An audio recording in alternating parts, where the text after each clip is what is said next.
Salut tout le monde, bienvenue sur mon bon tutoriel.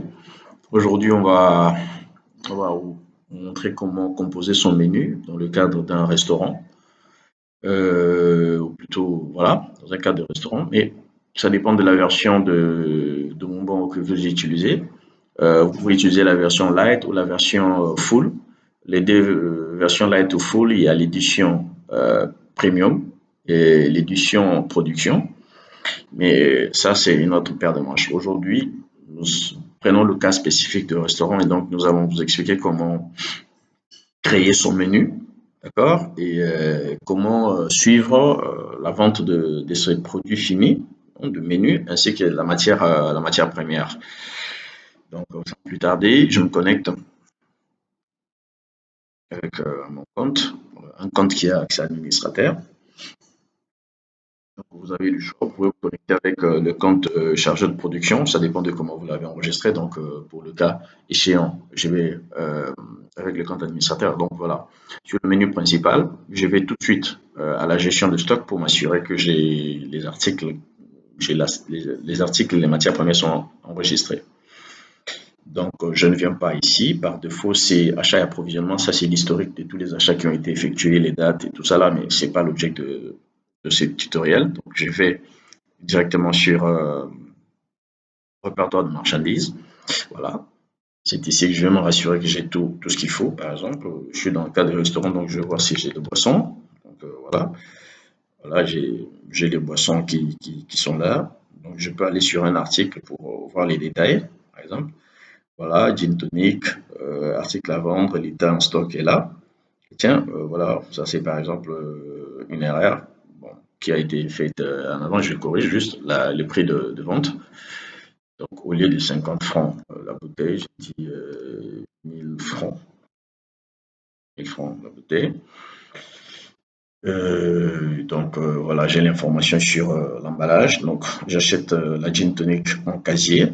Un casier contient de bouteilles et un casier à 20 bouteilles. Donc, voilà ces informations d'emballage qui sont là. C'est ce qui permet à ce que quand je dois vérifier l'état en stock de ma marchandise ou de ma matière première, je sais avoir les quantités et en gros et en détail. Donc, c'était juste, on ne va pas traîner dessus. Voilà, je vérifie si j'ai assez de matière première qu'il faut, par exemple, pour faire l'omelette, j'ai besoin de laitue. Voilà, laitue, j'en ai. La tomate, j'ai également la tomate. Voilà, du jambon. Voilà, je vais voir si je vais faire cuisse de poulet, cuisse de poulet, cuisse de poulet, je vais voir. Ok, voilà, j'ai cuisse de poulet et l'huile, je vais voir si j'ai l'huile. Donc bref, donc quand l'article n'existe pas, vous pourrez juste l'ajouter, par exemple l'oignon. Je ne crois pas avoir l'oignon, donc je vais rajouter. Après moi, option, voilà les formulaires. Alors, vu que l'on achète souvent l'oignon par tas, donc je vais prendre la deuxième option. Si j'achetais l'oignon par unité, je prenais la première option. Mais je peux également acheter ça par unité et je les portionne, donc je ne peux pas prendre la première option. Tant que dans la cuisine, par exemple, puisqu'on est dans un cas de restaurant, que la cuisine va portionner cela, je ne prendrai pas la première option, donc je vais prendre la deuxième option. Je vais prendre la deuxième option du oignon. Euh, oignon. Voilà. Ça dépend, vous pouvez préciser les nombres de grammes, 20 grammes, 30 grammes, ben, ça dépend de l'importance que vous accordez à ces petits détails. Moi, je n'en compte pas, je ne suis pas cuisinier, donc je montre juste comment procéder. Ce n'est pas un produit exclusif parce que l'oignon, je peux l'acheter partout. Si c'est un produit exclusif, dans ces cas-là, je prends cette option produit exclusif et puis je choisis les fournisseurs. Là, ce n'est pas le cas. Donc, je prends la première option, produit non exclusif. Donc, par défaut, j'ai dit casino. Je peux mettre devant marché ou tout dépend de là où vous achetez. Et donc, puisque je n'ai pas donné de précision, je n'ai pas accordé de l'importance à préciser le grammage, donc je ne vois pas pourquoi est-ce que je mette le modèle, ce n'est pas important. Parce que le modèle, à partir du modèle, il est optionnel. La case de produits périssables, ça c'est exclusivement dans le cadre de produits périssables qui sont stockés avec des dates d'expiration, on va dire. par exemple les surgelés, certaines boissons et tout ça là, vous cochez dessus, mais dans les cas de restaurant, ça me semble pas pertinent. Voilà pourquoi je ne coche pas dessus. Donc, je catégorise, ce sont les grandes familles de marchandises que vous créez d'ailleurs. Donc, j'en ai déjà créé quelques-uns. Je vais chercher l'oignon, je le mets dans euh, légumes. Je sais pas si, voilà, je mets ça là-bas. Je suis pas cuisinier, donc comprenez. L'utilité du produit, ce n'est pas un produit à vendre, donc c'est une matière première. Je la coche pour une matière première et je registre. Une fois que c'est fait, euh, il me donne l'info, les formulaires il me sort les formulaires sur l'emballage parce que j'ai coché la deuxième option. Donc, du coup, j'ai dit l'oignon, je l'achète par tas. OK. Euh, un tas, combien est composé de quoi d'oignons? OK, je dis oignon. Combien d'oignons pour un tas? Je dis par exemple 4. OK, ça dépend de comment les gens font le marché. Donc, c'est pas important. Donc, une fois que c'est fait, voilà l'oignon qui est enregistré, il génère juste ce numéro. Je peux cliquer dessus pour juste voir certaines informations. Voilà, je n'ajoute pas le prix de vente parce que l'oignon, je ne l'achète pas pour le revendre, c'est pour la cuisine. Une fois que c'est fait, je vais menu principal. Donc, vous allez sur l'icône, enfin, la figurine qui est là.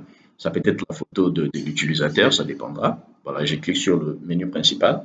Une fois que je suis ici, je me suis rassuré que j'ai ma marchandise, j'ai ma matière première, donc je vais sur la gestion de production. Donc, le sous-premier module qui s'affiche, c'est celui de la production par jour. Donc, je ne suis pas intéressé d'abord par ça. Je vais d'abord à la composition. Donc, je viens sur tous euh, les articles faits maison. C'est-à-dire là, je compose mon menu. J'en ai composé déjà quelques-uns. Pizza, côte, saute et tout ça. Je vais composer l'omelette. Voilà, j'ai fait plus. Je mets dans la catégorie petit déjeuner, j'ai dit omelette, jambon. Omelette, jambon, par exemple. Durée de la consommation, une journée. Voilà, j'ai fait. Une fois que cela est fait, voilà, il me sort la partie de la composition. Donc, j'ai dit œuf. Œuf, voilà, je prends l'œuf. Ce n'est pas en palette, c'est par œuf que je l'utilise.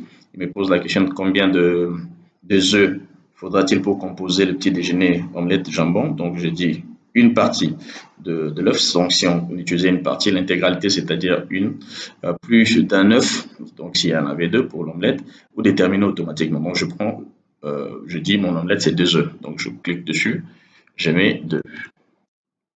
Ensuite, mon omelette, il y a quoi? Il y a la tomate dedans. Donc, je vais chercher la tomate. Voilà, une fois la tomate, mais la tomate pour mon omelette, au lieu de le portionner, puisque j'avais mis de portions là-bas, j'ai dit l'intégralité. J'utilise l'intégralité d'une tomate. Donc, je prends la tomate en entier. Euh, L'oignon, voilà, j'ai dit à l'oignon là, je prends par exemple combien deux oignons pour mon omelette, je mets 2. Ensuite, il y a du jambon, jambon de 200 grammes. Donc, je vais sur grammes.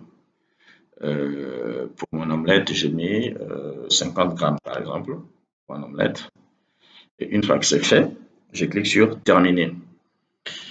Et lui-même, si jamais ces articles avaient déjà le prix de vente, il essaie de vous proposer déjà le prix de vente. Alors, moi, j'ai coche dessus pour préciser mon prix. J'ai dit 2500 par exemple. Voilà, j'ai fixé mon prix. Et voilà, je quitte. Voilà, j'ai mon produit qui est là. Donc, si pour le vérifier, je vais sur le menu principal, stock et approvisionnement. Et vous voyez, dans l'article, voilà, mon omelette jambon est là, il est déjà composé. Donc, voilà pour la première partie, comment composer son